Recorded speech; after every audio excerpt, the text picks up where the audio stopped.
इस्लामाबाद के मुख्तलिफ इलाकों में मूसलाधार बारिश से कई सड़कें डूब गईं, शहरियों की गाड़ियां फंस गईं। रावलपिंडी में तेज बारिश के बाद नाला लई की सतह बुलंद।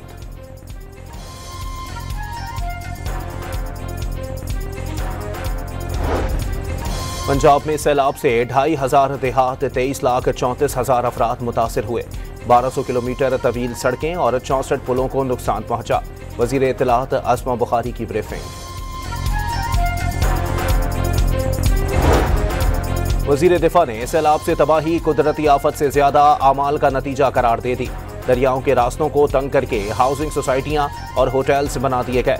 कुदरत से खिलवाड़ करेंगे तो तबाही आएगी, ख्वाजा आसिफ का कौमी असम्बली से खिताब। वजीर हाउसिंग बिलाल यासीन का ननकाना में सैलाब ज़दा इलाकों का दौरा, मुतासरीन के साथ खाना खाया। सैलाब में तन्हा ना छोड़ने का पैगाम।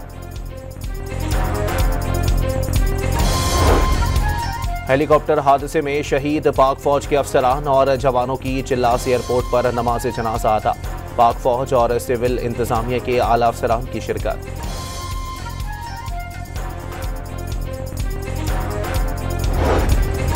और लाहौर के इलाके काहना में नौजवान के मुबैना कत्ल पर वुरसा का एहतजाज, शुरका की वजीर आला पंजाब से इंसाफ की अपील।